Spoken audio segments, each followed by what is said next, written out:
So thank you for being here today, Michael. No problem. So could you tell us about yourself and about your career? Sure, it's quite a long one now. I'm getting older, obviously, like all of us.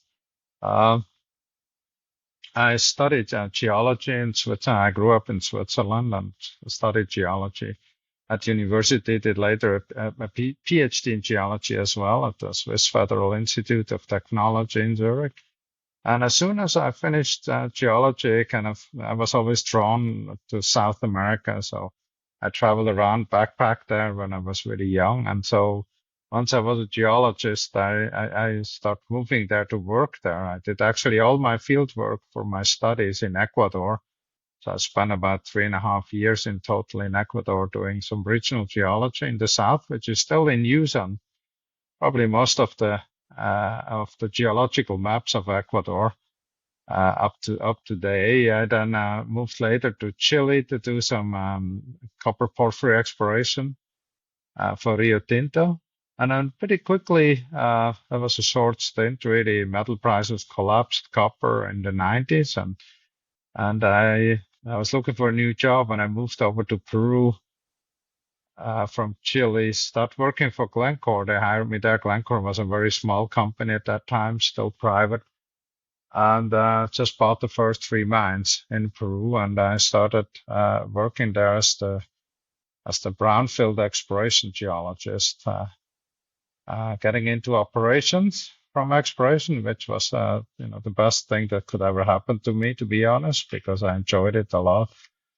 And over the years, I stayed over 8 years in Lima. I did a lot of corporate development worldwide with Glencore, and looked at many mines across the globe, and helped the traders where to invest money basically for future concentrate purchases. So a very exciting job. And that time there was really no other ways to do. There were no streamers yet, and banks did not lend money anymore to the mining space. So one of the companies I was helping out and lending money with Glencore was actually Pan American Silver in Peru for the Boron mine, which we still have.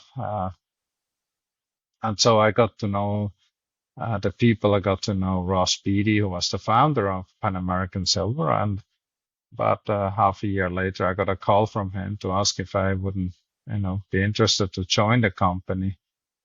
Pan American was at that time only about 6 years old or 7 years old. It really started as an exploration company and was very small, still few operations, and was just in the transfer over from being an exploration play to a production play. And Ross recognized that he has to change the team and the people to do that.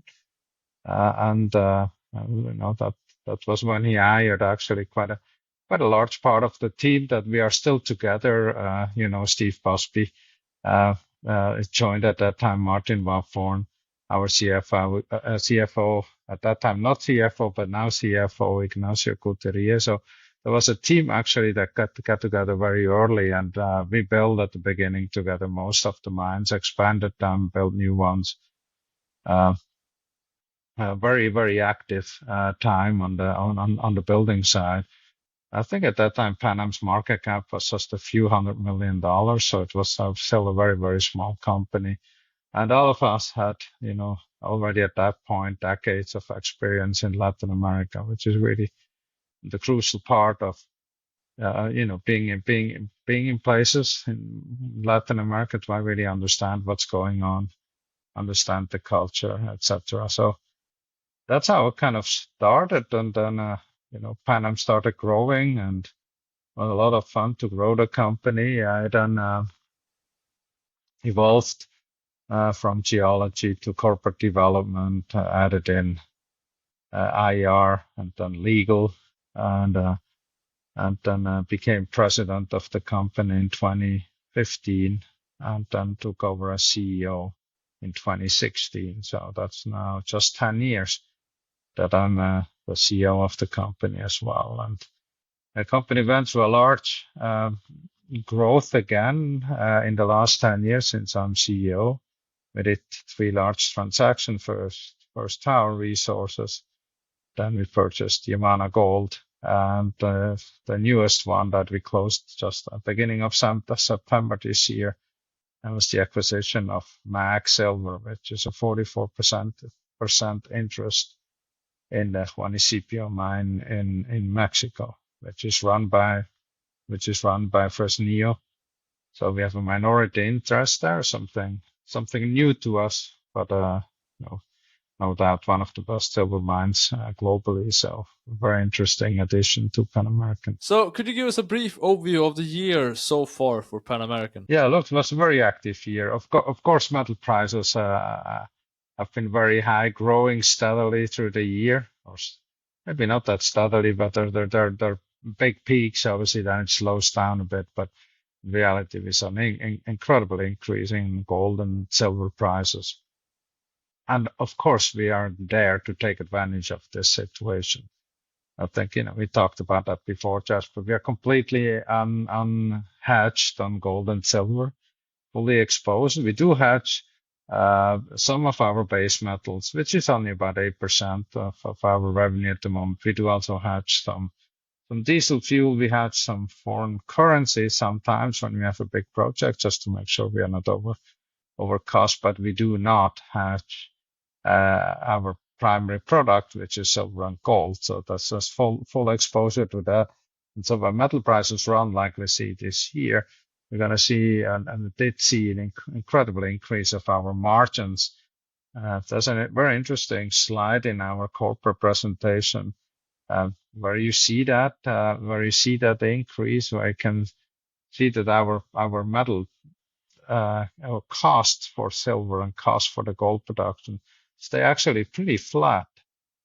But then you see the big increase in metal price and that bank increase in margin. So very strong for Panama, and I think we added the Q3 to it, which is a similar story. So that combination of high metal prices, relatively flat cost. There is definitely some pressure on cost when metal prices run like that, but still relatively flat cost. And those margins then really result in nearly every quarter we have a record revenue. Again, I think our revenue was about $880 million in Q3. So we are very, very strong financial position. We actually paid out $500 million in cash at the beginning of September to close the MAG transaction. It was a combination of shares and cash. So $500 million of cash went out the door at the beginning of September, but then at the end of Q3, we had already most of this recovered through cash flow from our operation, resulting in a financial situation where we had $910 million in cash in the company. There's also nearly $90 million, that's actually $86 million, which is in the Juanicipio JV. So when you look at how we do account for this asset, a new asset that we purchased, we own 44%. Fresnillo owns 56%. This is equity accounting, so you will see a little bit different numbers now in the company. The money, the cash stays in the joint venture company until it gets dividended out. As soon as it's dividended out, it will start appearing on our cash and short-term investment line on our balance sheet. But until that happens, it will be separate lines. So I always have to kind of mention now the two numbers, as I said. So when you look at our cash number in our balance sheet, you will see $910.8 million, but then there's $85.8 million in the joint venture. That was at the end of Q3. And then several times during the year, the joint venture pays that dividend out, and then it comes as cash onto our balance sheet. So it's a little bit more complicated to look at. You will see that we show the full production. We call it attributable silver production, for example, just to make sure that people understand that one part comes from that asset that we are not fully controlling and just have a minority interest on it. So, but just go back to this financial situation. We have a $1.7 billion liquidity. We still have a line of credit outstanding, actually, at $750 million. Not even sure when we used it last time. I have to go quite a bit back. It's good to have, of course, to react on opportunities, but we don't really need it. We have about $857 million debt, and those are some lease payments, but most of it is long-term debt from 2 bonds, and they're very attractive. That is the big one is $500 million. The coupon on that bond is 2.63% interest, and it matures in August 2031. Of course, there's no point to pay that back at this point. We can generate with that money better returns to shareholders than paying that out. And then the smaller one is $283 million. Coupon on that one is 4.625%, and that one matures in December 2027, so another 2 years out. What's really important is with this exceptional strong financial position we are in, we have been increasing the dividend again in Q3. So we saw a 20% increase of dividend in Q2. You saw now a 17% increase of our dividend already again in Q3. So it's a really a result of this very strong financial position where we would like our shareholders to participate immediately on that strong performance. So that's what you have seen last week when we announced our quarterly results. Perfect. And so the you acquired Mag Silver earlier this year. So you paid 500 million USD in cash, and it was 60 million shares, if I remember correctly. That's correct. Could you explain the rationale for the transaction and also the timing of it? Yeah, it's so hard to find really high quality silver assets in the world. Hence, there is a premium on silver assets paid. Mexico is the biggest silver producer in the world, has some of the best assets, and there have been 3 assets at the same time there. Silvercrest was available, Gatos, and well, that's basically it. And then Mag obviously was in this situation where Mag Silver was in a 44% joint venture with Fresnillo. We had a good look at Gatos and Silvercrest, both. We didn't really like them. I think that was too short mine life for us. Nevertheless, they traded at very high multiple. Silvercrest at about 1.93 times NAV. Gatos at about 1.75 times NAV. I started then discussions with Mag, and I had many discussions over the last 10, 15 years with Mag when Mag did the discovery, found the asset, developed it. And it was just a hard time to find the perfect time in the past. It's an unusual situation when you only buy a 44% interest. And so this time, with the size now, the new size of Pan Am, when it was only about a 14% addition to the company with a 44% interest, but really the strongest silver asset there is out there, that made a lot of sense in our backyard. I know the people from Fresnillo very well. It was a very friendly transaction. I actually discussed that very openly with them, and they preferred, to have us there as Pan American as a joint venture partner. So that's how we came all together. I'm very happy. I spent many times on site already. Our team is there every week and spending time there, and really happy where this is going. The acquisition cost when you announced it was $2.1 billion. Obviously, it's increased a bit since, given your share price appreciation. But could you give some sense of motivate the acquisition cost and sense of the NAV or valuation? Right, and obviously that all depends on the reserves and resources. I think what we paid was somewhere in the 1.3 times NAV range, which is easy to justify because when you look beyond the reserve and what the district can do, this is really the Fresnillo, Saucito, and Juanicipio district. The district is in production for over 400 years. It has historically, I think, produced over 4 billion ounces of silver in that district. This is really an elephant district in that sense when you look at silver, and you see how Fresnillo mine and Saucito mine grew in the past. I would expect something similar to see at Juanicipio, which is very new mine, was done in production for about 2.5 years. So when you add into the exploration upside, the smaller discoveries already around the big exploration land that came with it, it's very easy, obviously, to justify the purchase. It's obviously very, very easy now when you look at $50 silver, but that was not the case when we purchased, and that's not needed to justify the purchase price. And then there was also 2 other properties which are not in Mexico that came with the transaction. Larder, which is in Ontario, and then Deer Trail in the U.S.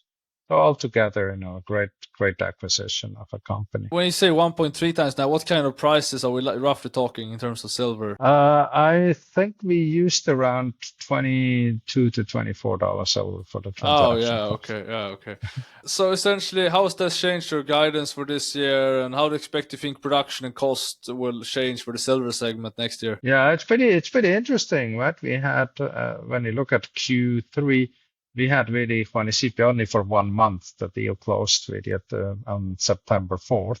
So only got a little glimpse what this mine is capable to do for us. But only just 1 month of the year at the moment in. We will obviously see a full quarter in Q4, but just with that month, we saw already quite an impact to our production and to our cost. So we decided to increase our full year production guidance that was at 20 to 21 million ounces of silver. We increased that to 22 to 22.5 million ounces of silver.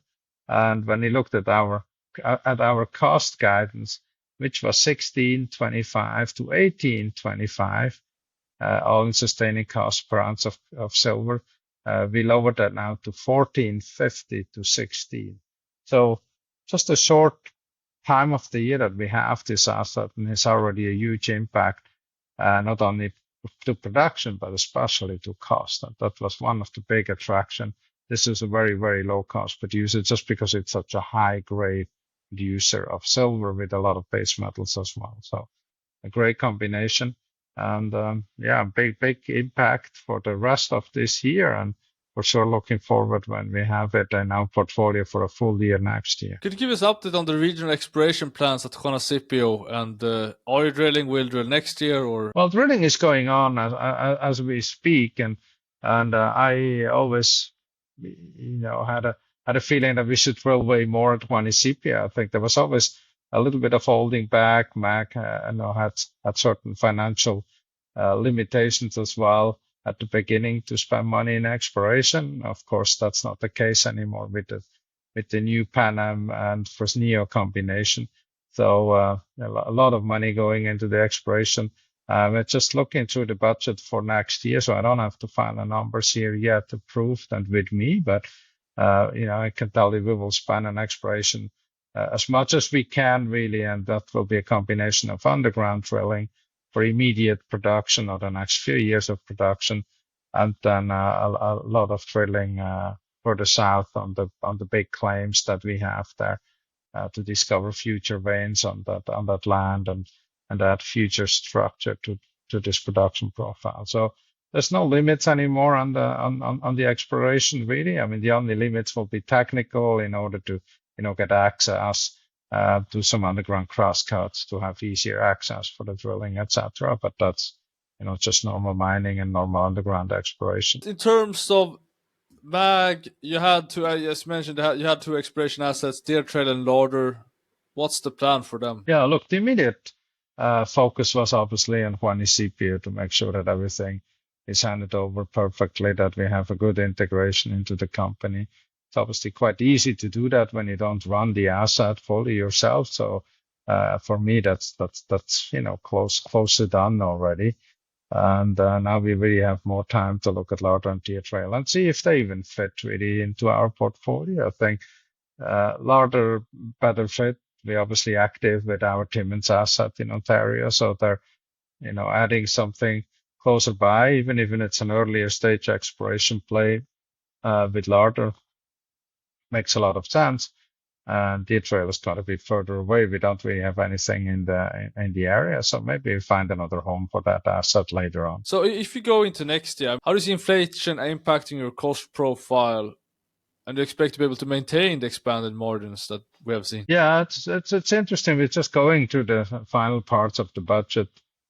Just had our budget meetings last week, and I had a first very detailed look at it. As you know, we're reporting costs separate for gold mines and for silver mines. I know they're all kind of mixed within, but if the majority of the metal is produced as gold, we have it in a gold group, and if the majority is silver, we have it in a silver group, and then the other metals are the byproduct credits to those production profiles. On the silver side, I would say, well, let me step back. Of course, we're going to see cost pressure like everywhere else, right? The whole world is looking at a certain inflation. I think it's a little bit higher than the numbers we get from the government, because that's an average number. Let's say government tells you 3%. Let's take, that's across the board. But when people go into their shopping, food inflation has been quite a bit higher, especially in Latin America. And so on that side, the food inflation side is probably more like in the 6-7%, I would guess, in many places. And those are really the pressures that we feel from our workforce, right, on the wage inflation side. So I think we see next year with more pressure on the wage inflation. On the other hand, not a lot of increases on energy costs, of course, actually, not a lot of increase, or actually lower cost on steel for grinding media, cyanide. So it's a bit a give and take, but as we all know, when metal prices have a strong run, we're going to see certain pressure on the cost. Don't forget, it's just like some royalty payments, some tax payments to governments obviously increase automatically with that. And then the last piece, which is pretty important for us, are foreign currency exchanges. Think about the US dollar is obviously decreasing, it's devaluating. That's one reason why the reason why the precious metal prices are going up. But if the US currency is decreasing faster than our local currencies, that puts pressure on our cost automatically, and vice versa. So I like the situation, though. I'd rather have a little bit higher cost, but way higher metal price, right? Because of the devaluation of the US dollar. If it goes the other way around, we can have some tailwind on the cost side, but normally there's also more pressure on the metal prices. So all together, when you put that all together, I would guess we'll see some cost pressure, especially on the gold production. I would not expect huge increases at the moment. I mean, it's nothing like looking back to like 2010 and 11, not at all. So I think these margins are still expanding.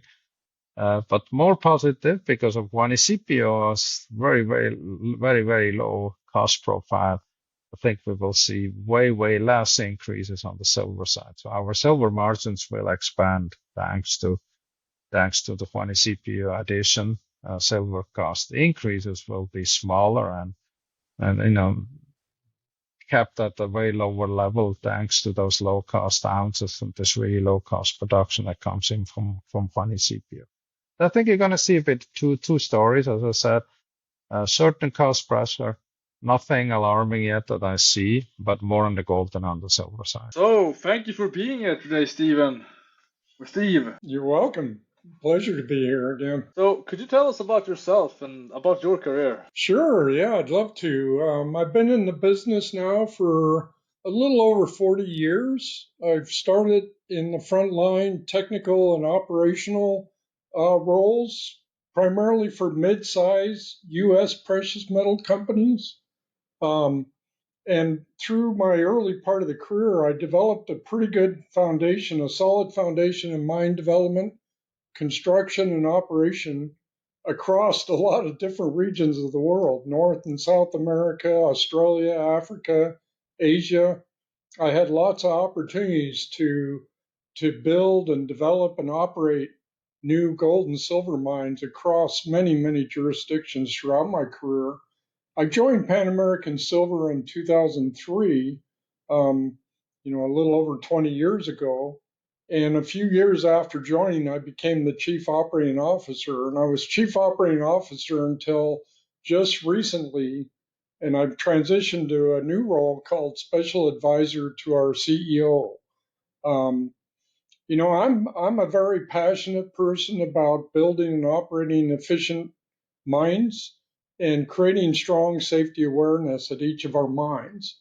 Um, I also serve on Montana Tech's Metallurgical and Materials Engineering Industry Advisory Board. It's a specialized university in Montana in the U.S. where I went to school, and I like to advise them on, the industry's needs so that they can adjust their curriculum, keeping keeping all the new students engaged with what the industry needs. So it's a very important role, I find. I'm also a founding board of director for Arrow Copper Corp, a mid-tier copper mining company that has 3 mines in Brazil. And I think these board roles are really an interesting way for me to give back to the industry, an industry I love and cherish, and help shape its future as we look forward and take on the challenges that this industry has. It's been an incredible journey for me, and I'm very privileged to have been member of many very competent professional teams all along the way throughout my career. Are you by educational background a metallurgist or an engineer or a geologist? Yeah, my degree is in mineral processing engineering, so basically extractive metallurgy. We specialize in, the education's focused on making metals out of minerals, is the way I describe it. So when a company or a person has minerals, this education is really focused on taking those minerals into metals. Perfect. And in your new role as special advisor, how much time are you dedicating to Pan American? What's your focus and the primary work tasks? Yeah, I mean, for the time being, I'll remain pretty much full-time employee for Pan American because we got a lot on our plates, a lot of things we're looking at. But my focus will shift from the day-to-day operations and projects oversights to providing more advice on the corporate strategy on how we address some of the challenges we face. This role, I'll concentrate on providing guidance to the entire executive management team, focusing on the long-term priorities that we have as a company, supporting their key initiatives, and leveraging my experience that I've had to help them navigate the complex challenges that they face. As I mentioned, there'll be much less involvement in the direct management and more emphasis on advising, mentoring, and ensuring continuity in our critical projects. The goal, I believe, of this position is really to add value by offering perspectives and insights that support our sustainable growth initiatives and organizational resilience that we look for. Again, I feel incredibly privileged to be offered this opportunity at this position, and I think it makes for a very smooth transition, a transition that we've been working on for more than a year now in adjusting the organizational structure so I could step into this role quite easily, which I have done now. Perfect. So let's move directly to Juanicipio, one of your flagships mine now, alongside Jacobina. So could you give us a brief description of the Juanicipio mine? I mean, what kind of system is it? What's the geology like? How do you process it? What kind of throughput do you have? Production, cost? Really everything that you need to know about Juanicipio. Yeah, Juanicipio is truly an exciting opportunity for Pan American Silver. When I went to Juanicipio and you stand on the mill platforms, when you're up elevated on the platform and you look out within 10 kilometers is the Fresnillo mine of Fresnillo Mining Company. that produces, somewhere in the order of 8 to 10 million ounces of silver a year. You look out a different direction, about 10 kilometers, there's the Saucito mine, which is producing about 12 to 14 million ounces a year. While you're standing within that 10-kilometer triangle on the Juanicipio mine, which is producing today, around 17 million ounces of silver a year. So it's a phenomenally productive silver district. I mean, in reality, it's probably the world's largest silver producing district of all time in any place. So it's very exciting to be part of this. Juanicipio is a newly built mine. The mine was commissioned in 2020. The new processing plant was commissioned in 2023, following some power supply delays that they had with the power supply company. They eventually got that up and running in 2023. It's a highly efficient mine. All the best learnings at Fresnillo, all the best learnings that they did at Saucito, Fresnillo brought to Juanicipio and built a modern, highly efficient 3,750 ton per day underground mine with a selective polymetallic flotation plant producing a zinc concentrate with some silver values, a lead concentrate with a lot of silver and gold values, and also a pyrite concentrate, an iron concentrate that contains appreciable amounts of silver and gold as well. It's a very, very nice operation, very well run. And we're part of a 44-56% joint venture with Fresnillo. Fresnillo is the majority owner, 56%, and is the operator of the mine and plant. Pan American, we hold the minority 44% interest in the joint venture. Our recent Q3 2025 earnings release really highlights the value, I believe, of this joint venture that we have with Fresnillo. We only really controlled that 44% interest for 1 month during September of Q3, and that mine delivered 580,000 ounces of silver attributed to us for just that 1 month of ownership. And more impressively is the all-in sustaining cost during that month was a negative $7.34.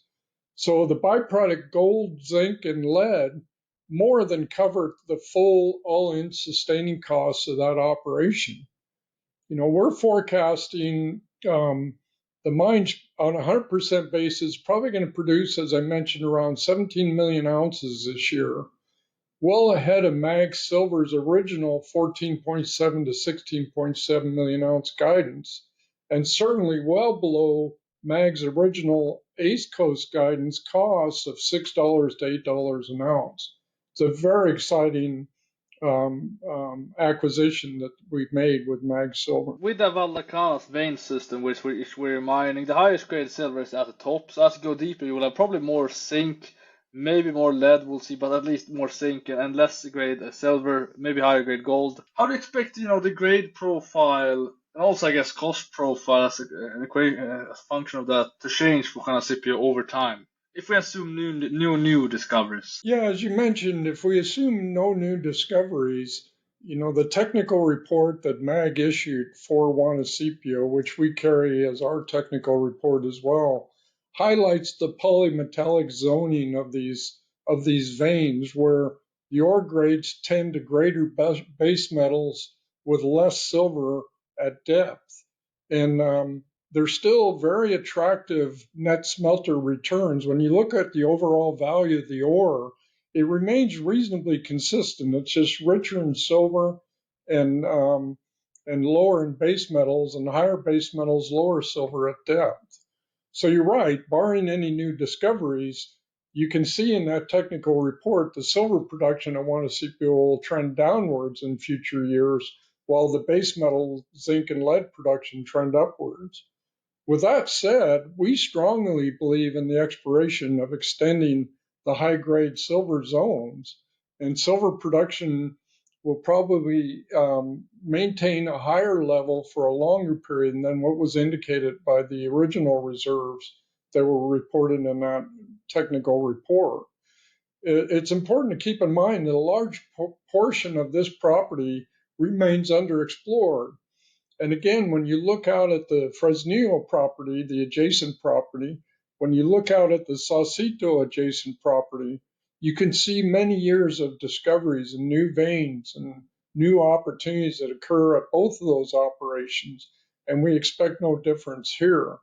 The plant and the mine was built so that it could be expanded. And, the original Saucito plant was a 3,750 ton plant, identical to what was built at Juanicipio. And through additional vein discoveries, they duplicated that plant. They now run it, closer to 7,500 tons per day. And they left room at Juanicipio to do a very similar thing.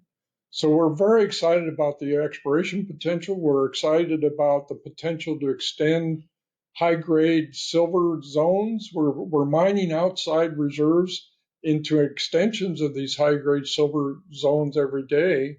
And as we do the exploration, we're very optimistic we'll be able to extend and maintain a higher silver production for a longer period than was originally anticipated. By the way, so you are essentially what you're saying is that just on the current high-grade silver zones that you have in Valdecanas, there is potential to extend that. Obviously, it must have been quite well defined given the amount of drilling that has gone into Valdecanas vein system. Actually, it's interesting, Jasper. They've come across some sigmoid loops on the veins, some splitting of the veins, and they've actually found some additional silver mineralization in the zones that they're currently mining to what they carried as reserves. So we are seeing some increases as they mine and run across some of these zones today. Excellent. And what room for optimization do you see at Juanicipio, and how will you be working with operator Fresnillo to communicate that or make sure that the asset is as well run as it can be? Yeah, we've always had a really excellent relationship with the Fresnillo team. Working in Mexico as long as we have, we have had, lots of communication, lots of interaction with the Fresnillo team. And this joint venture brings us together, and we're both working hard at learning from each other. We both bring a lot of value to this joint venture that helps both companies. And we're both working on advancing and building this relationship even stronger than what we had before the MAG acquisition. Fresnillo, similar to Pan American Silver, has a very strong operational focus. And at Pan American Silver, we've assigned a very strong operationally focused team that visits the site each month and spends a lot of quality time with their operators talking about potential opportunities and challenges and how we both address certain things. So it's really been working well. And I think, the CEO of Fresnillo said it best to us one day in a meeting. And his comment was, "What's good for you is even better for us." And it was quite an enlightening comment because the message really directs towards the 56-44% JV distribution, they being the majority owner. So whatever good things that come to that mine, it comes to them more favorably than it does to us. It helps both of us. And it was also a really warm message, his way of welcoming our meaningful participation in that operation.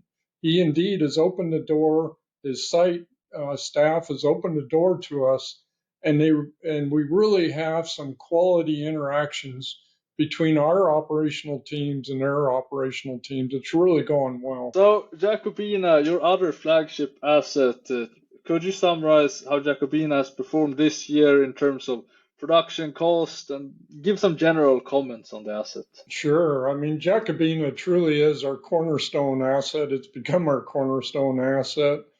It's performing, reasonably as we predicted this year. We're pushing a little more tons at slightly lower grades so far year to date this year as compared to 2024. That's what we wanted to do. That's what we're seeing. Costs have been well behaved. The cost increases on a per ounce basis really reflect that processing of lower grade ores. And really what we're trying to do is push and maintain the reserve grades and stabilize the operation at reserve grade, which is what's happening. And the operation is really performing well, according to what we've established as cutoff grades and cost strategies. And we're gaining a significant amount of understanding where the true pinch points of this operation are. And that really leads us in this optimization study. We're feeling very good with the optimization study and how it's uncovered a lot of what I'll call the pinch points and a lot of target areas that we want to look at and begin to improve. That'll open up a lot more opportunities in the future at Jacobina. What is the timeline for the optimization study, if there is one? Well, the optimization study is really starting to solidify in 3 quality projects. And these 3 projects include, first off, substantially increasing the mine life by introducing a vacuum belt filtration technology for tailings and filter stack that allow us to extend the mine life, because we're really constrained to expand beyond the current conventional tailings facility designs. We can't really find areas where we can continue to do conventional tailings, and we want to bring some more stability to tailings. So our first project on the docks is this vacuum belt filtration technology application. So we're doing engineering on that. It'll probably be sometime mid to the latter part of next year. We'll be able to define what the costs and the true benefits of that project are going to bring Jacobina. So we got an engineering group working hard on that.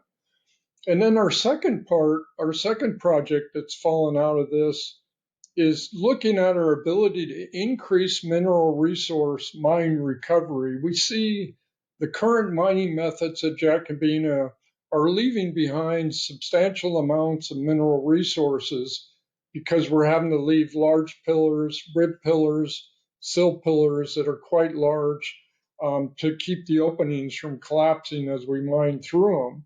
So we want to introduce a cemented paste tailings backfill that takes advantage of the new vacuum belt filter plant and produces a cement paste that we can pump into the higher grade stopes of the Jacobina mine and allows us to recover a greater percentage of the mineral resource that we have there. So again, that project's, we're starting it in phases, but the first phase will be tied to the vacuum filtration plant. We're doing engineering on it, and hopefully by middle to latter part of next year, we'll be able to describe the cost to build the plant and the benefits that we get from that plant. Vacuum well filtration, but that itself is not, that's not a throughput increase. It's not a throughput increase. It's really designed to extend the mine life and provide a greater recovery of the mineral resource. Now, the third project that we're looking at is what we call a streamlining and simplification of the process flow sheet. This process flow sheet, you got to remember, the Jacobina plant was originally built in the 80s at about 3,500 ton per day capacity. And over the years, additional circuitry was added to the flow sheet and additional expansions were done to the flow sheet that brought us up to our current, let's call it 8,600 ton per day process capacity. So we got a mix of a lot of old, small equipment with some newer, somewhat larger equipment. And it's kind of in a haphazard way. It's not a good quality flow sheet where you can kind of follow the flow through the flow sheet. You kind of have to go back and forth, because it was all shoehorned into the area that the process plant was. So we've been looking at trying to streamline. We've been looking at options to look at this flow sheet and simplify the flow sheet substantially. This is a very clean ore, and it gives us an opportunity to really simplify the flow sheet, really streamline that operation, and improve our process controls, lower our unit costs through reduced reagents powers and even reduced workforce, increase our reliability of that operation, reduce maintenance of the operation. We see an opportunity to increase gold recovery and reduce the susceptibility that we're seeing to high corrosion rates. This ore and this water that we use in the region has very high chloride content, and it really corrodes a lot of the structural steel and the equipment that we use in the process plant. So by simplifying and streamlining, we can really better equip this for better materials that can withstand those corrosion rates. And all this gives us ultimately the ease to potentially expand in the future as we build more and more reserves, which we're pretty certain we'll do at Jacobina. There is going to be an expansion in the future. We just want to get through this streamlining and simplification process first. Now, that third part of this project, you can imagine it's a very intense brownfield project because we gotta introduce this streamlining and simplification to an existing operation without incurring, a substantial amount of downtime as we tie circuits in and upgrade equipment and large equipment and bring new materials in that are better suited for this kind of duty that we have. So we've engaged a highly qualified engineering group to help build our designs, to help really detail out the schedules of making these changes, and ultimately determine the cost of what it's going to take to make these changes. And from those, we can estimate the benefits we bring and really highlight the value of what this is going to do. It's a complex project because it is such an intensive brownfield project, but we're feeling really good. We actually started a pilot plant on site to demonstrate what this simplified flow sheet is capable of doing. We're seeing excellent results so far on that pilot plant, so that'll help drive our approach to making these changes. But those are really the three quality projects that have fallen out of the optimization work at Jacobina. And they all come kind of at different stages. And they'll ultimately, when we get through these, that'll lead us to the next stage, which will look at expansion of production. That was a great overview of Jacobina. So going into that, we'll speak about La Colorada. We'll get to the Skarn later. But first, the higher grade extensions and areas that was discovered this year that essentially could be seen in the inferred resource. How fast can you infill drill that, develop, and actually start to mine those zones? Or when would you see those in the mine plan, do you think? Yeah, interestingly, because some of those additional inferred resources have occurred at extensions on some of the veins we're currently mining, we're already starting to develop into those vein extensions in some areas. Meanwhile, we have indeed substantially stepped up infill and step out and further step out drilling on these veins, where we're currently drilling about 15,000 meters a quarter just for these vein extensions. In addition to that, we're still drilling about 12,000 meters a quarter for the Skarn infill and Skarn step out. And on top of all that, we're doing some condemnation drilling as well to help us spot the infrastructure projects and some of the projects we think that can serve both the Skarn project and these new vein extensions. We're seeing some really unique opportunities on developing infrastructure that can cover both of those areas. We're starting a couple drifts from our deeper eastern Candelaria mine area out to the south that'll give us better access for underground drilling on some of these vein extensions as we move into next year. So, when you look back over the last year, it truly was an impressive, 56% growth of our inferred resource on the veins, up to 146.5 million ounces of silver contained in the inferred resource of the veins that we reported on our September 2025 reserve update. So it's really exciting when you see the drilling we're doing.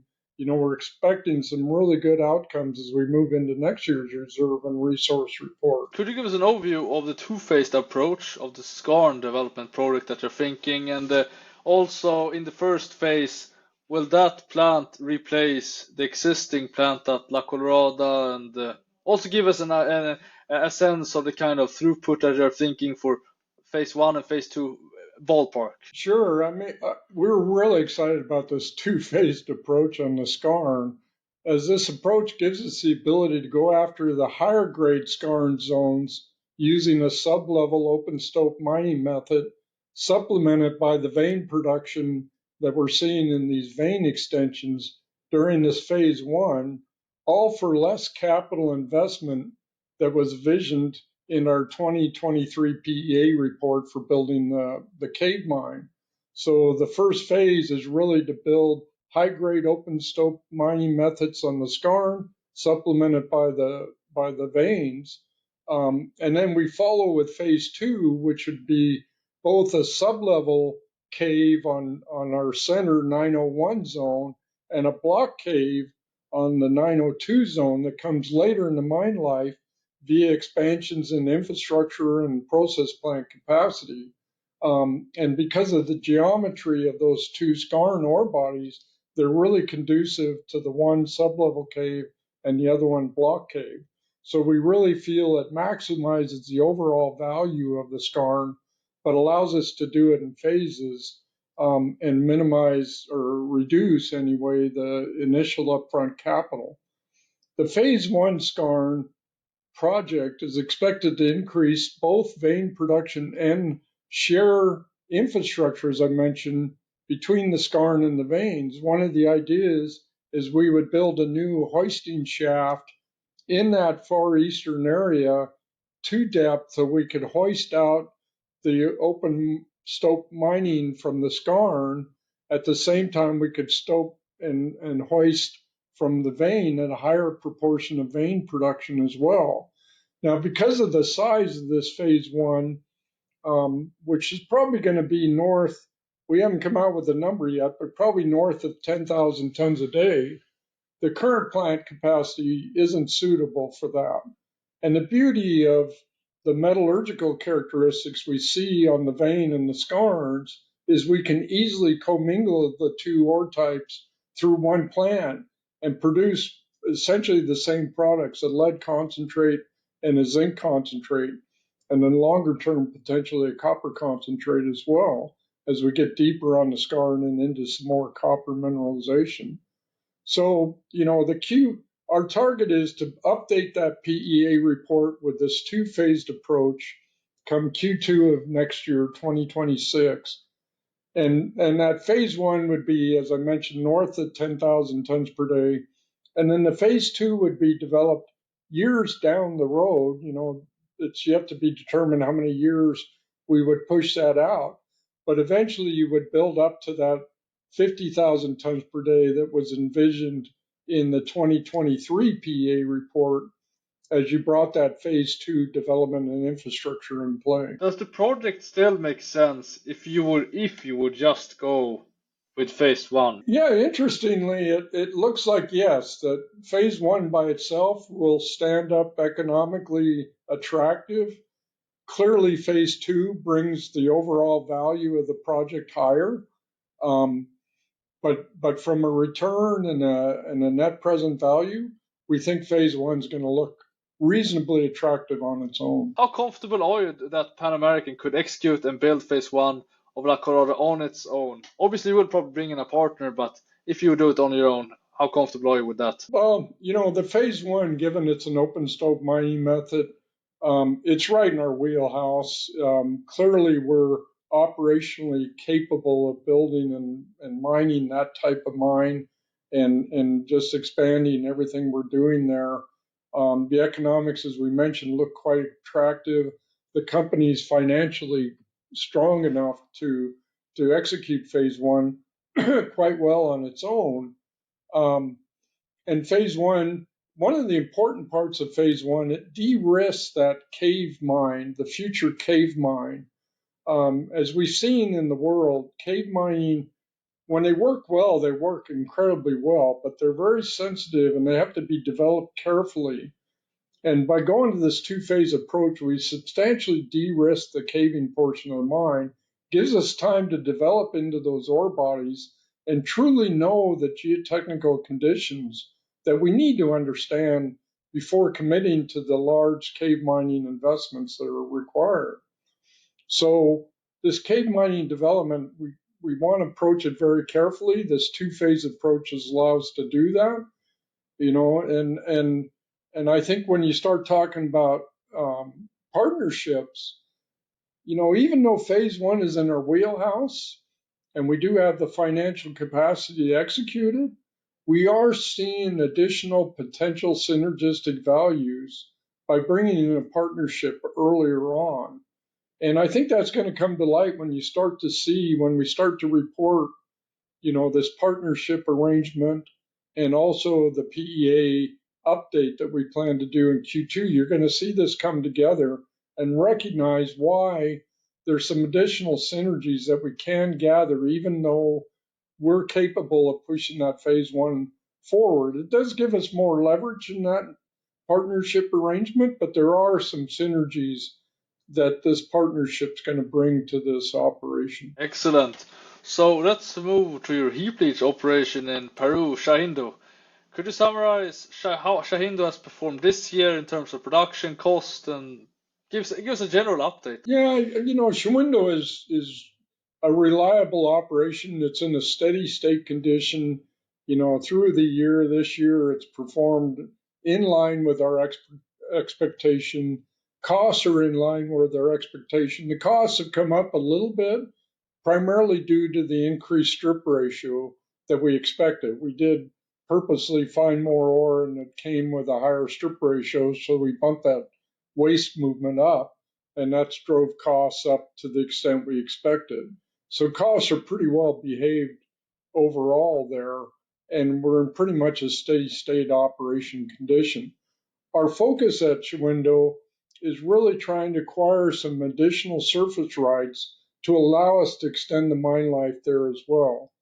But in the meantime, this is a steady state producer, and at this kind of precious metal market, we're very happy with the outcomes we're seeing at Shahuindo. And now, could you give us an update on El Peñón? Sure. El Peñón's been a bit challenging for us this year. The grades have come in lower than we've expected so far through Q3. We remain encouraged to extend the mine life with exploration. That was really our focus when we acquired El Peñón with the Yamana transaction. Is what's lacking is mine life, and we need to really push the exploration. And we've been doing a lot more aggressive exploration on the property. Costs have been reasonably consistent. The costs there in Chile have been reasonably well behaved as well.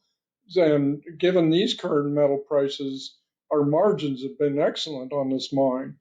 The challenge is really because we're out at the extent of many of these historically producing vein structures.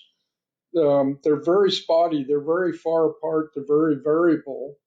So our challenge is to really focus exploration, trying to extend the mine life, trying to find zones that can give us some long-term production from a certain area versus being spread across a wide, vast area that we do at El Peñón today. Are you on track to find such zones? Yeah, I'd say we're having reasonably good success. I mean, it's interesting. We get drill holes back, every week that are really an eye opener. You see some of the grades are spectacular. But as we drill around it, we realize you got to really be careful with how you model and how you treat those high grade intercepts. They have to be really constrained, otherwise you'll mislead yourself, which we've seen some of that with our current reserves. So it takes some intensive drilling to really understand the distribution of grade and the continuity of grade. But yeah, quarter after quarter, we can report incredible intercepts of high gold grades and high silver grades in some areas at El Peñón, and gives us encouragement to just put more drills on and try to find zones that can be mined, over the next few years. Excellent. So let's talk about Timmins, your gold mine in Ontario, which is essentially consists of two gold mines with one processing facility.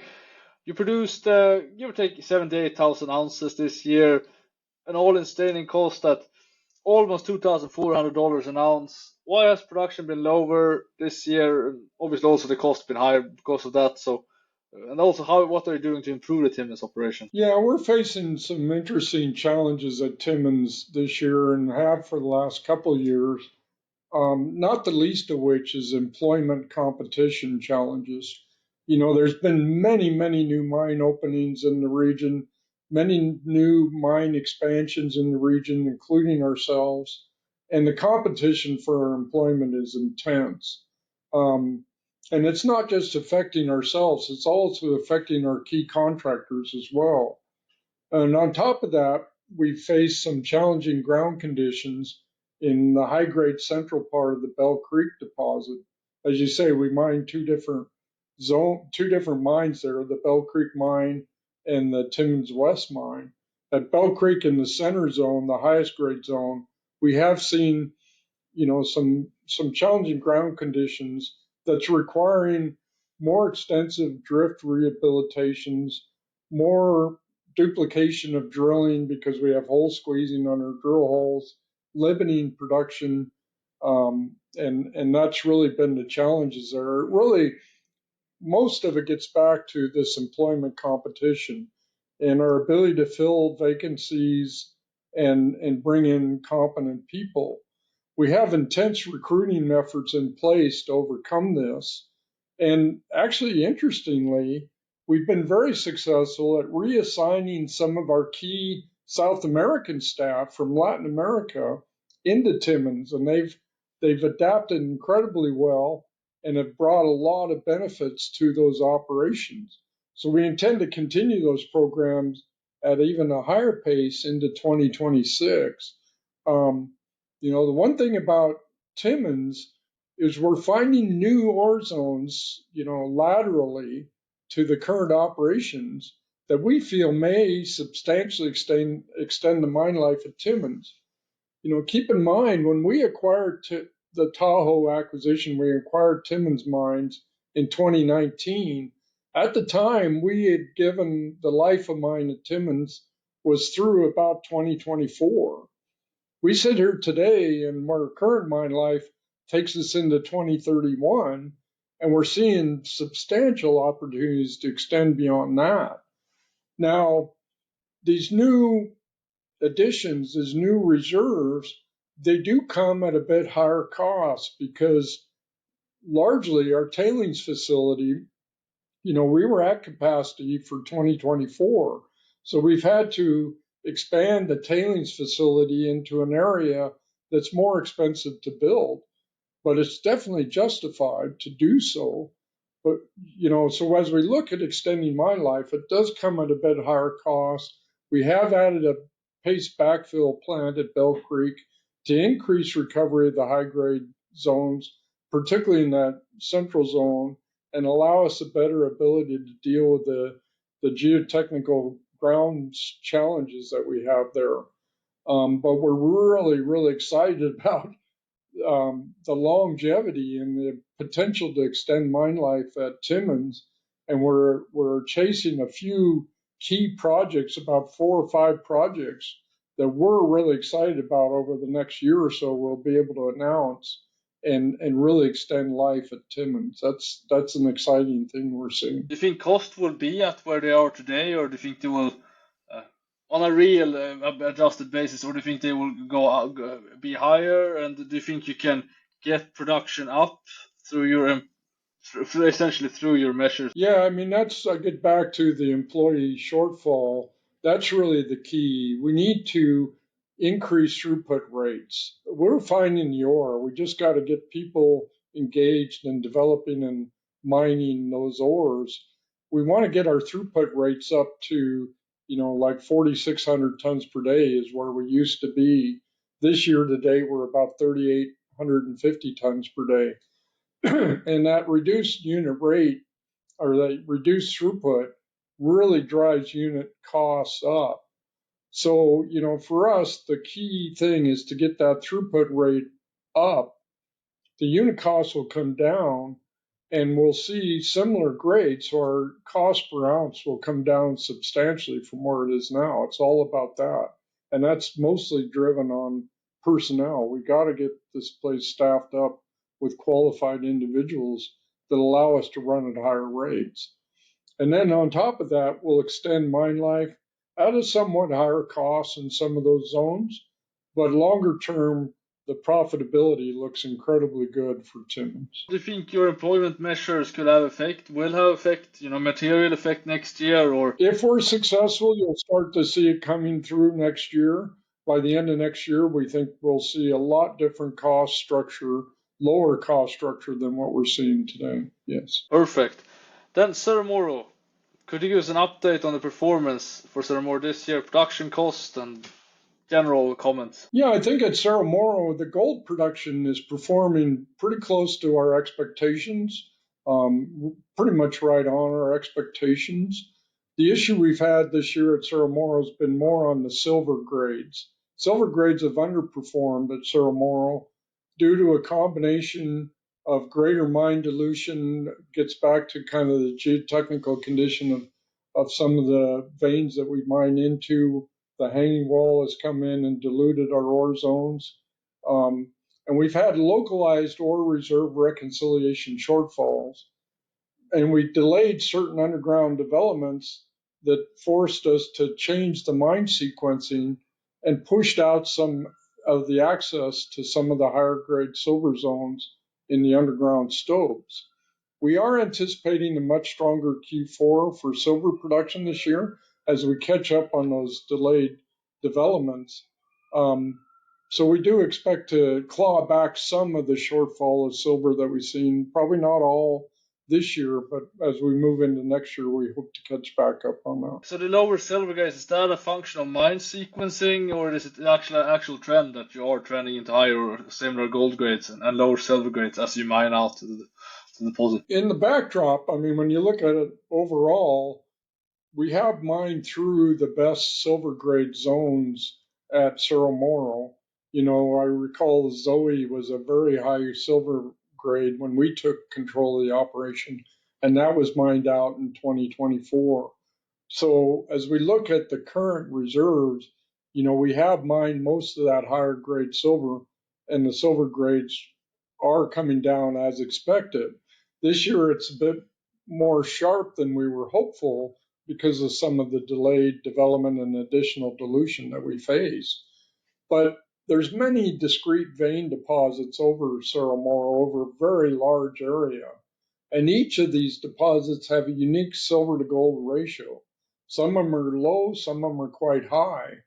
And as I mentioned, some of the higher silver to gold ratio veins have been mined out.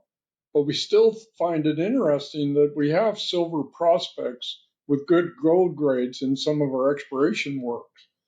So, the latest reported reserve and resources for Cerro Moro, we reported just a couple of years of reserves back in September of this year, that we only have about 2 years of reserves. So we got a pretty concentrated stepped up exploration program underway. Because again, our margins are quite favorable at Cerro Moro. We want to extend that mine life beyond the 2 years. And we're optimistic we're going to be able to do that. We're going to add a little bit more reserves, we think, in this coming year. It's not going to be an appreciable amount more, but there are going to be more. And as we do more and more of that exploration, we're hopeful that maybe we'll find some zones that have that kind of higher silver to gold ratio. The gold behaves pretty well across all the deposits. It's just that silver comes and goes depending on the nature of that vein. Is there any other assets or anything else that I have missed that you would like to mention? Well, I was thinking about that, Jasper, I think we get asked a lot, and I think as an industry, there's a lot of thought going in to how do we deal with these unprecedented precious metal markets that we face today? What's our operational strategy as it relates to these high metal prices? That's a common question we get, and one that we spend a lot of time strategizing on how we address that. It kind of reminds me, my very first job out of the university was at a silver mine in Nevada, and I was working in the silver mine next to our chief mine engineer, And I came in one day and I said, "Wow, I really hope the price of silver goes up." And he said, "Well, why do you hope that?" And I said, "Well, we'll get a lot more profit." And his answer to me was, "No, we won't. We'll just mine lower grade ore." And from that moment on, throughout my career, I realized how important a disciplined approach to operations is when you start to see these metal markets move high like they are now, and that we have to be incredibly disciplined so that we don't allow that to happen, that you don't just dilute out high prices with lower grade ore. We need to make greater profits with these higher metal prices. That's very important. So, a strategy we talk a lot about here at Pan American Silver through our experiences is we look at our assets differently. We look at short life assets differently relative to long life assets. When you look at a Cerro Moro, for example, with less than 2 years of reserves, I mean, we're going to allow ourselves to go mine some lower grade ore just to extend that mine life because it will bring overall profitability to the company in the medium term. Now, when you talk about longer life assets like a Jacobina, for instance, we cannot afford to dilute our ore grade today. We got a fixed plant capacity. We can't afford that grade to dilute to where our costs go way up and we lose that ability to profit from these high prices on a long-term asset of that. So when we look at long life assets, that's really, at Jacobina is a great example. It really opens up that ability to say, okay, let's look at the existing operation. It has to produce as it always has. And let's see if there's opportunities in the future to expand. We can justify the expansion with higher metal prices and add to what the current operation is doing. So it's a time to look at investment opportunities to expand and to extend mine lives without diluting, if you will, the current profitability of the mines. So, I think an important thing to think about with these unprecedented metal markets is discipline. Discipline is the key word in describing our approach on long life assets. And we have fixed throughputs generally, so we got to be very cautious in not letting cutoff grades reduce and our annual production rates to drop. Instead, we're focused on these brownfield organic project opportunities, whereby we can try to supplement current production with profitable rates through expansion investments and take advantage of these high metal prices in that way. So, I think that's in essence talks about Jacobina as it relates to Pan American, and it talks about Cerro Moro as it relates to Pan American, and it gives you a sense of the level of strategic thinking that we put in as we deal with these super high, unprecedented metal markets. Exploration. You have had meaningful exploration success at La Colorada this year. For example, I mean, it was really seen in your growth in your inferred resource. 15 million tons now at 300 grams per ton silver, plus some base metals and gold. So you also discovered a new type of replacement mineralization. Could you give us an impact or an update on your exploration efforts at La Colorada, its impact, and also how it ties into the La Colorada Skarn? Yeah, definitely, and it all ties at the end into the Skarn. What we drilled for the whole year higher up on high grade veins. That's what you mentioned. We put them out in September. An addition of 53 million ounces high grade of resource there already, and that really sits higher up on above the Skarn. The Skarn itself, the three Skarn ore bodies, two of them have a high-grade core zone that we discovered a few years ago, and we published that in quite a few press releases in the past. And we were for a long time looking for a way how to kind of ease our way into the Skarn and have it in two phases. Let's say have a smaller ton, higher grade phase to start, where you get underground and get to know the rock and the area, and then get to the really big cave mine later on. It just didn't work out because we didn't have enough high grade material to do that. Well, that has now changed because we found those additional high-grade structures further up. So when you put it now all together, we actually have enough material available to probably look at the first phase Skarn production, probably in the range of about 10 to 12,000 ton a day plant. Don't forget, right now, our production at La Colorada just from the veins is about 2,000 to 2,500 tons a day. So a substantial increase in the first phase of the Skarn mining, where we will mine with long hole mining methods, so no caving yet. So we can continue to mine the high-grade structures we discovered higher up in the system.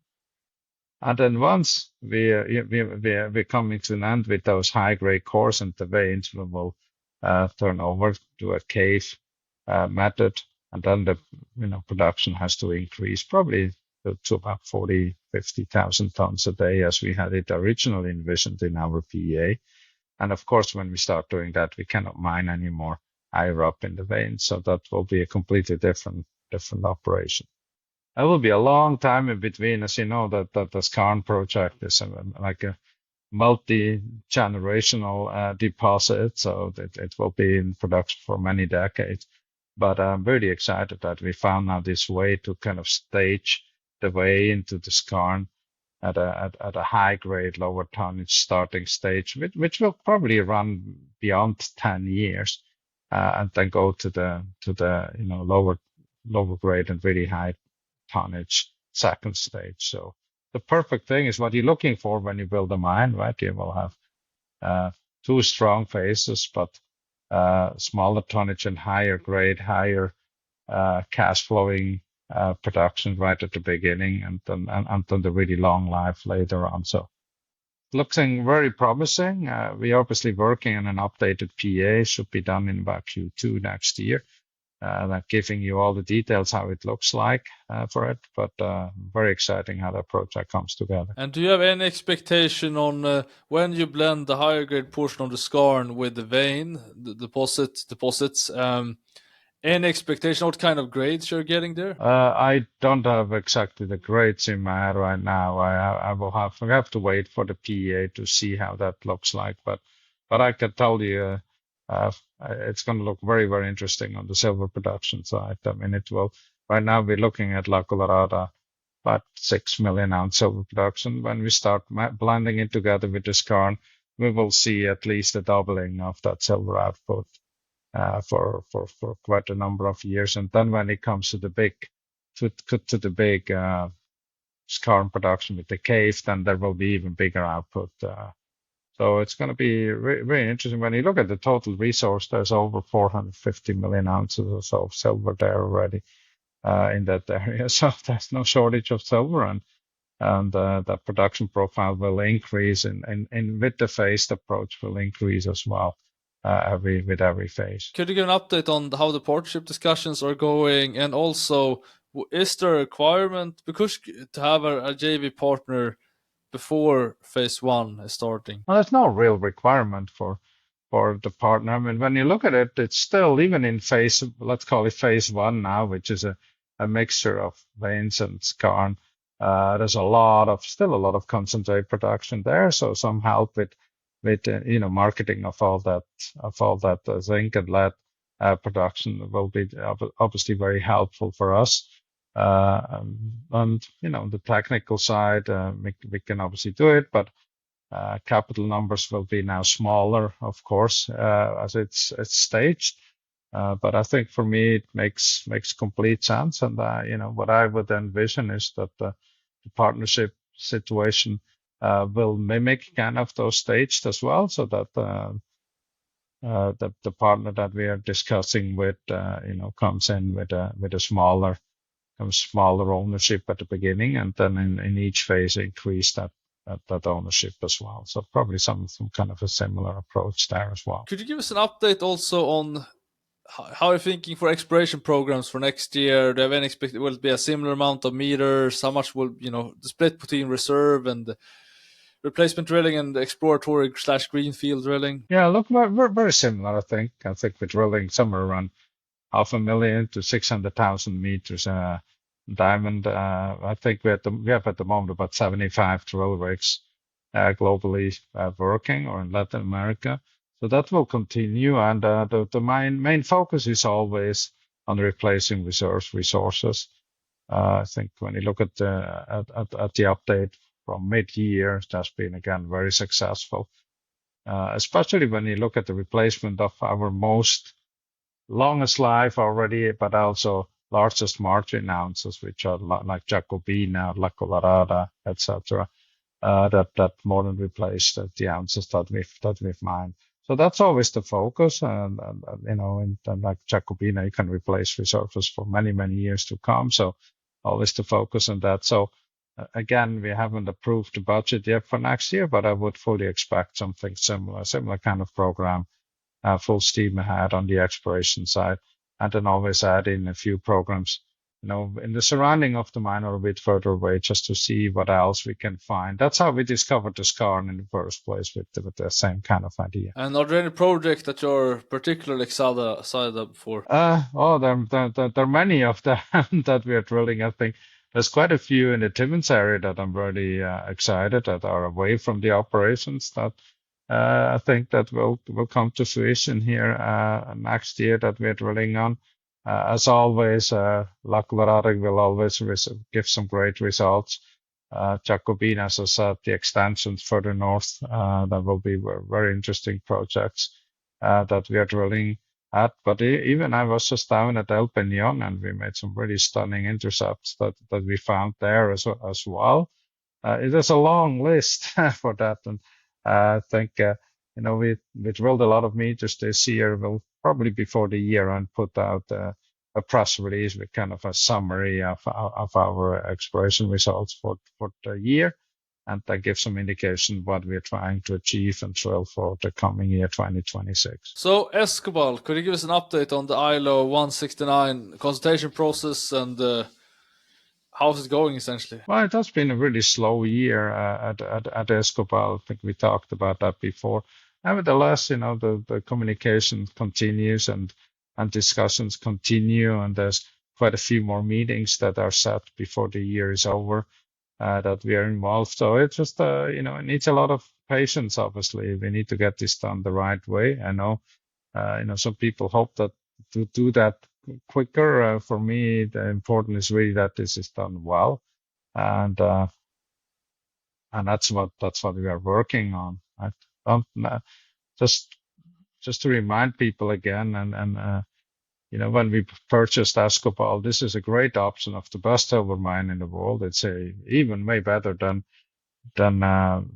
Juanicipio in size and grade. Because it was already on care and maintenance when we purchased. We obviously did not pay cash or shares for that.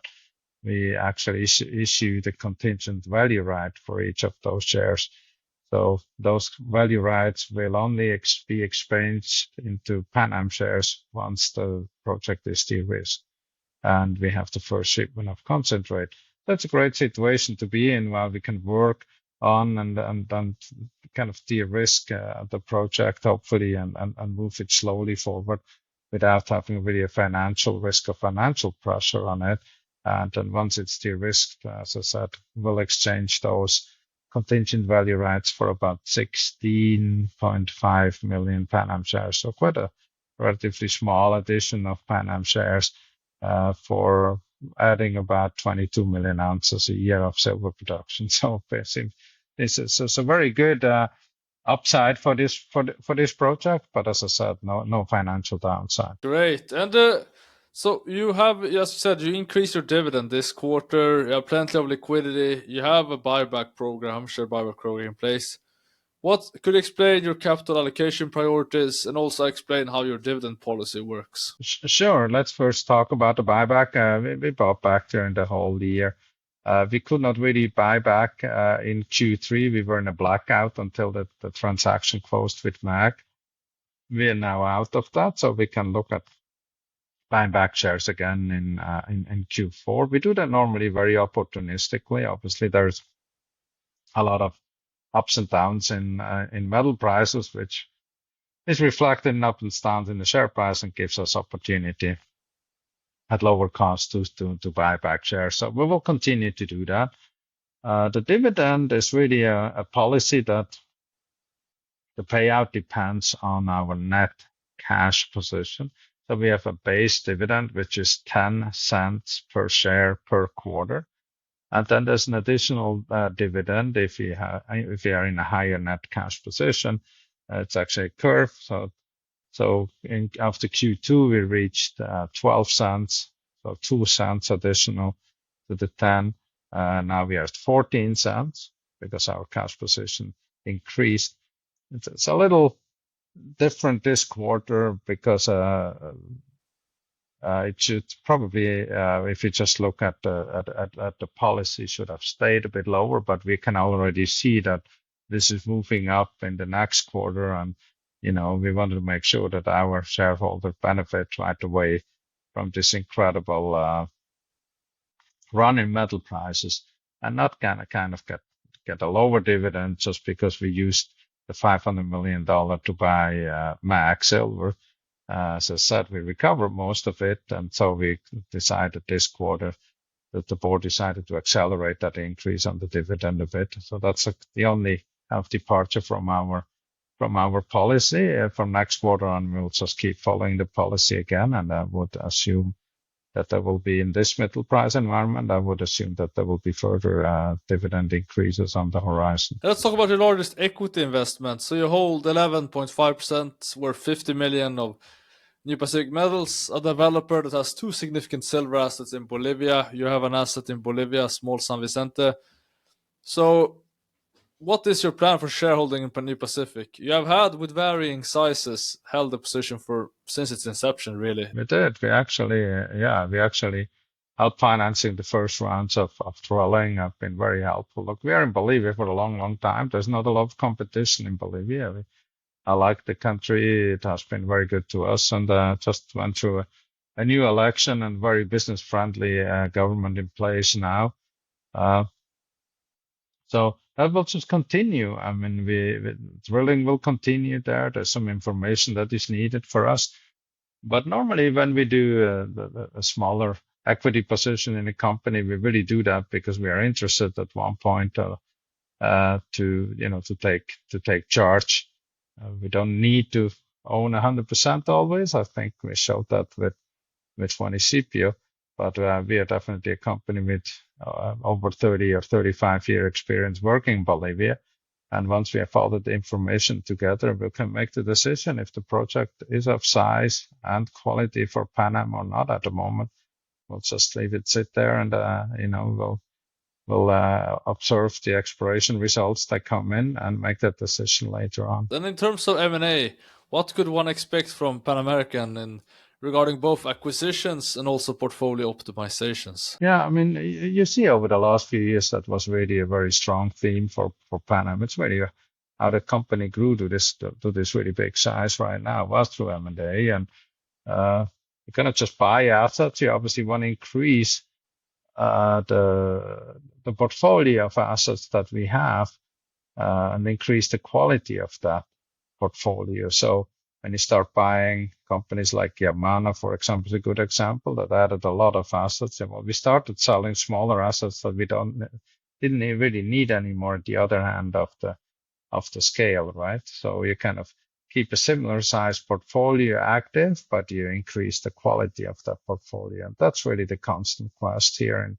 in growing your production, growing the quality of assets in a mining portfolio. I don't really see a reason why to stop that. It has worked out very well. It's getting harder, obviously, to find targets. And again, I'm very picky, so really looking at high quality assets. How do they fit in our portfolio? What kind of synergies do we see? There has to be synergies. There have to be accretive, not just going out and buy ounces for the ounce sake. Really do that to create accretive ounces, and that will continue. So if we find good targets, and as I said, we're always looking around, but there's always way more that we look at, and at the end, this was only 3 transactions in 10 years. So it's we have to be careful. We normally joke about it, and we have to say we have to kiss a lot of frogs, and most of them stay frogs, so we walk away and look at the next one. And that's what just happened in the business development sector. But as soon as we find the asset that we believe is of a good fit for Pan Am, we can move very, very quickly. We have the financial means to do that. We have shown that, in the past, and we have the balance sheet to do that. And as soon as we find that target, we'll move very decisively forward. And then as soon as we add something in again to our portfolio, we will start divesting on the other side, the smaller assets that we have that don't fit anymore. But at the moment, I'm very happy with the portfolio we have. But as I said, I'm always on the lookout there. Where do you envision Pan American Silver in 2 years from now? In 2 years, look, I think we're going to see some very, very strong metal prices here. I think when you look around, gold and silver, huge demand on the silver side. On the industrial side, sure, that can slow down a bit with an economic downturn if you're going to see that. But don't forget that about a quarter of the silver is used for solar panel production. Lots of it is subsidized by countries and will continue. It's a very easy and cheap way to produce electric energy in many places in the world, and lots of people start doing installations just in small scale on their roof. So this will definitely continue. On the other hand, the other big use of silver is obviously in electronics. And you just think about not only phones and computers and the electric cars and now self-driving cars that field is growing very quickly, but also thinking AI, which is growing very, very quickly, and huge data centers, huge storage centers, etc., that need to handle large amount of data. So there will be a lot of silver in that infrastructure as well. A lot of copper, by the way, as well. A lot of power use, but a lot of clean energy generation again that is needed to run all those data centers. So I think for the silver, it's a very easy story to make here for quite a long time to come. Where the world is going with the electrification and the increase of AI, faster networks that we need out there to have self-driving cars, etc. And then on the gold side, look, what we really see is the debasement of the US dollars with the trade that we've seen with the increased buying of central banks across the globe, many countries, not just the ones that did before, but many other countries looking at their US dollar reserves and looking for a better way to keep that value and put money into gold. And I think that will continue as well and will keep very strong gold price. So I'm really looking forward to get a strong gold price and silver price environment for sure. 26. 27, I don't really know. I don't have a crystal ball here neither, obviously, for prices, but it's kind of easy to see a very strong environment here for quite a long time. With that said, when that continues, of course, Pan Am will do really, really well. Our strong cash flow generation, I think we made a $350 million operational cash flow last quarter alone, over $250 million free cash flow. So these are staggering numbers, and those will continue with those high metal prices. But don't forget, what I really like is we have some really, really high quality assets on the gold and on the silver side. It's, I wouldn't say it easy, but easier, obviously, to generate nice financial numbers with high metal prices. When metal prices weaken a bit, it gets very quickly harder for many companies. But definitely not for Pan Am. We have been and are very profitable company at much lower metal prices, and adding assets like we did with Juanicipio that are such a low cost producer, right? This quality of assets you really want to have. You want to have them when metal prices are high because they create the biggest margins. When metal prices come off, you want to have them even more because they keep really the costs down. So that's the perfect information, the perfect combination, and obviously the definition of a world-class tier 1 asset.